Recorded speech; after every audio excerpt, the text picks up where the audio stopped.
Olá, meu caro viajante cansado, e seja bem-vindo a este cantinho aconchegante da história.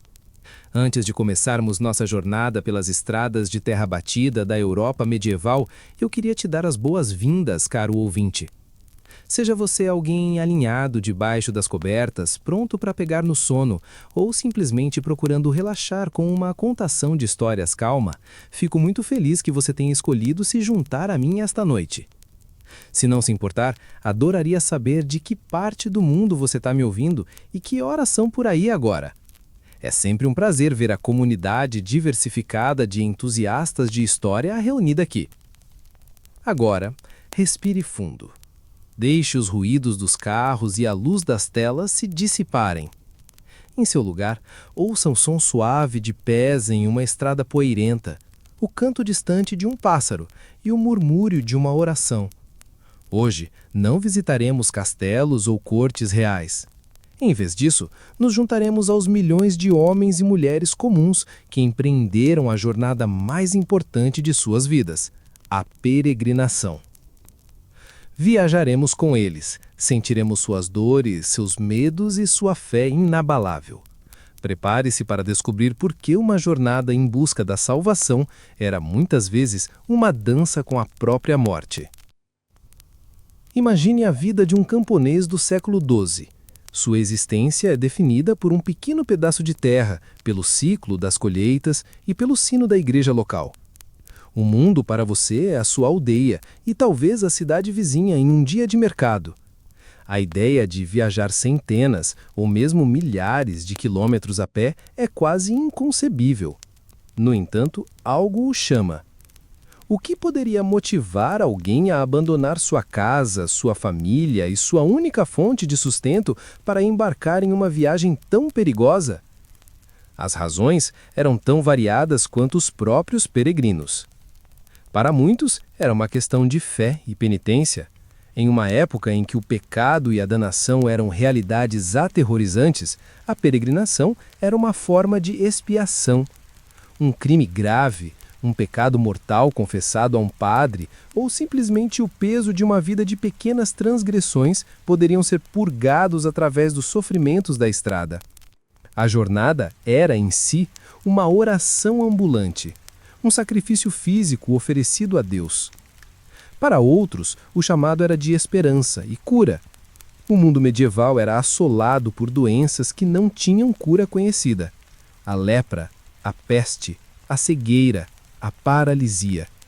Diante do sofrimento, os santuários que abrigavam as relíquias de santos se tornavam faróis de esperança. Acreditava-se que os ossos, os cabelos ou os objetos tocados por um santo possuíam um poder milagroso. Tocar no túmulo de São Tiago em Compostela ou na tumba de São Thomas Becket em Canterbury poderia, acreditavam eles, curar um corpo doente ou um membro aleijado. Havia também razões mais mundanas. Alguns viajavam para cumprir um voto solene feito em um momento de desespero. Se meu filho sobreviver a esta febre, eu irei a Roma. Outros eram condenados pela lei a fazer uma peregrinação como punição por um crime. E claro, havia aqueles movidos pela simples aventura, a chance de ver o mundo além de sua aldeia, de escapar da monotonia de uma vida de trabalho árduo.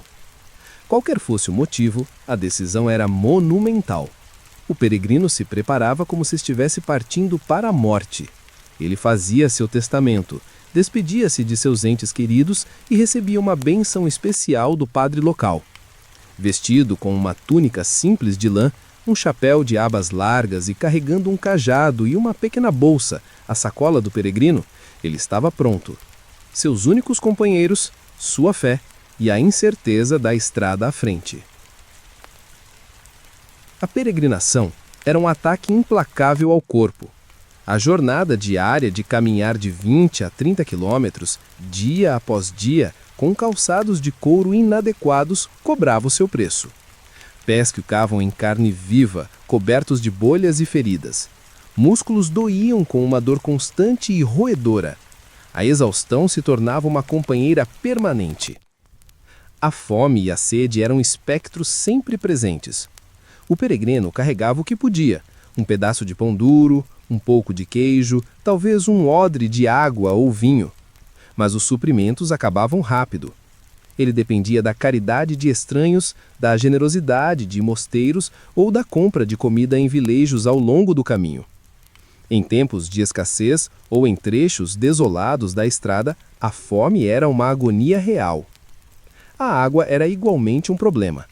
Beber de riachos e poços desconhecidos era um convite à doença. A disenteria, conhecida como fluxo sangrento, era uma aflição comum e muitas vezes fatal para os viajantes. A febre tifoide e a cólera, espalhadas pela água contaminada, poderiam dizimar um grupo inteiro de peregrinos em questão de dias. Não havia médicos na estrada. Se um peregrino adoecesse, ele tinha que confiar em remédios populares, na habilidade de cura de um companheiro de viagem ou, muitas vezes, na oração. Muitos não chegavam ao seu destino. Seus corpos eram enterrados em sepulturas anônimas ao longo do caminho, seus votos não cumpridos, suas esperanças transformadas em pó. A estrada estava literalmente pavimentada com os ossos daqueles que haviam tentado e falhado antes. Apesar de todos os perigos, o peregrino não estava completamente sozinho. A Igreja, reconhecendo a importância espiritual da peregrinação, ajudou a criar uma vasta rede de apoio ao longo das principais rotas. Os mosteiros e abadias eram os principais pontos de refúgio. Ordens como os beneditinos e os cistercienses tinham a hospitalidade como um de seus deveres sagrados. Um peregrino cansado podia bater às portas de um mosteiro e receber uma refeição quente, um lugar para dormir no chão do albergue e cuidados médicos básicos dos monges. Em troca, ele oferecia suas orações. Esses santuários de pedra eram oásis de paz e segurança em um mundo hostil. Ao longo das rotas mais populares, como o Caminho de Santiago, surgiram hospícios e albergues específicos para peregrinos, muitas vezes administrados por confrarias de caridade ou ordens de cavaleiros como os templários e os hospitalários. Eles ofereciam abrigo gratuito ou de baixo custo, protegendo os viajantes dos estalajadeiros exploradores. A própria estrada começou a ganhar uma infraestrutura. Pontes foram construídas por patronos ricos como um ato de piedade. Fontes foram marcadas como seguras para beber. Cruzes de pedra eram erguidas em encruzilhadas para guiar os viajantes e oferecer um lugar para a oração. Lentamente, a jornada selvagem começou a ser domada, não por governos, mas pela fé coletiva e pela caridade de inúmeros indivíduos. Embora houvesse milhares de santuários locais, 3 destinos se destacavam como os pináculos da peregrinação cristã, cada um oferecendo um tipo diferente de recompensa espiritual e um conjunto único de perigos.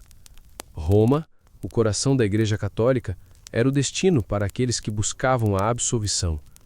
Como lar dos túmulos dos apóstolos Pedro e Paulo, a cidade era vista como o lugar mais sagrado da cristandade ocidental. Os peregrinos, chamados Romei, viajavam para orar nas grandes basílicas, receber a bênção do Papa e, crucialmente, obter indulgências que poderiam reduzir seu tempo no purgatório. A viagem era longa e árdua, especialmente a travessia dos Alpes, mas a recompensa espiritual era considerada inestimável. Jerusalém, a Terra Santa, era a peregrinação suprema, uma jornada para os lugares onde o próprio Cristo havia andado. Os peregrinos, conhecidos como palmers, porque traziam de volta folhas de palmeira, queriam ver com seus próprios olhos o Santo Sepulcro, o local da crucificação e ressurreição. Esta era a viagem mais longa, cara e perigosa de todas. Após a conquista muçulmana, a viagem se tornou ainda mais arriscada, levando às cruzadas que eram, em sua essência, peregrinações armadas. Sobreviver à jornada para Jerusalém e voltar era o maior feito de fé que um cristão medieval poderia realizar. E havia Santiago de Compostela, no noroeste da Espanha. A lenda dizia que o corpo do apóstolo Tiago Maior havia sido milagrosamente transportado para lá após seu martírio. No século IX, a descoberta do seu suposto túmulo transformou o local em um dos destinos de peregrinação mais importantes do mundo. O Caminho de Santiago atraía centenas de milhares de peregrinos, os peregrinos. Eles caminhavam pela Espanha, seguindo a trilha de estrelas da Via Láctea, que se acreditava apontar para o santuário. A vieira se tornou o símbolo do peregrino de Santiago, usada em seus chapéus e bolsas. Imagine a emoção. Após meses, talvez anos na estrada, o peregrino finalmente avista as torres de seu destino no horizonte.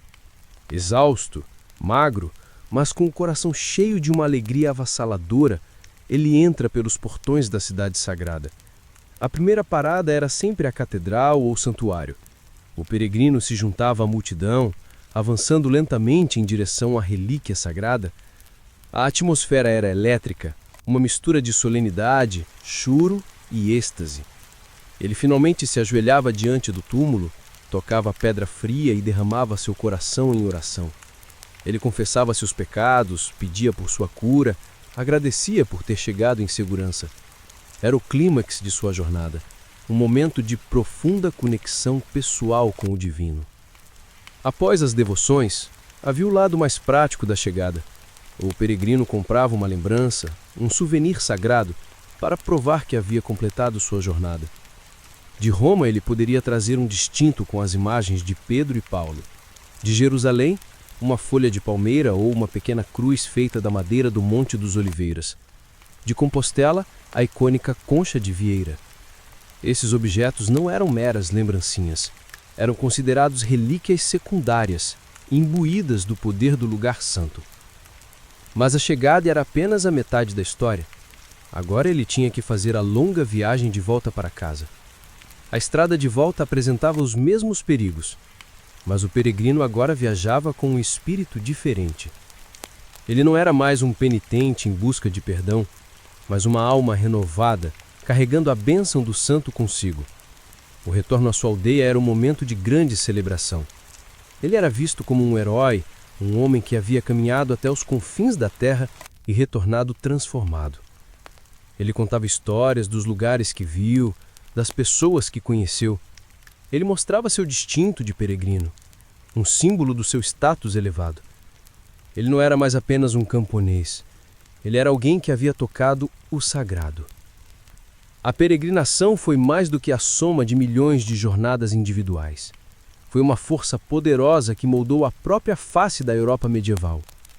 As rotas de peregrinação se tornaram as autoestradas do mundo medieval, facilitando não apenas o movimento de pessoas, mas também de ideias, arte e comércio. Estilos arquitetônicos como o românico e o gótico se espalharam ao longo dessas rotas à medida que os construtores viajavam de um grande local de catedral para outro. Os contos e lendas dos santos eram compartilhados, criando uma cultura cristã comum que transcendia fronteiras. O fluxo constante de viajantes estimulou o crescimento de cidades e vilas ao longo do caminho. Mercados surgiram para atender às necessidades dos peregrinos. Indústrias inteiras se desenvolveram em torno da produção de lembranças e da hospitalidade. A peregrinação também expandiu a visão de um mundo do europeu médio. Ela o expôs a diferentes culturas, línguas e costumes. Um camponês da Inglaterra poderia encontrar um cavaleiro da Alemanha ou um mercador da Itália. A estrada era um caldeirão de humanidade, quebrando o isolamento da vida feudal. E, finalmente, a peregrinação deixou um legado de resiliência e fé. Ela nos ensina sobre a extraordinária capacidade do espírito humano de suportar dificuldades incríveis em busca de um propósito maior. A jornada do peregrino é uma metáfora para a própria vida, um caminho cheio de provações, mas que, com fé e perseverança, pode levar a um destino de paz e salvação. Então, enquanto você se aconchega para dormir, deixe sua mente vagar por essas estradas antigas. Sinta o sol em suas costas, a poeira nos seus pés e a esperança no seu coração.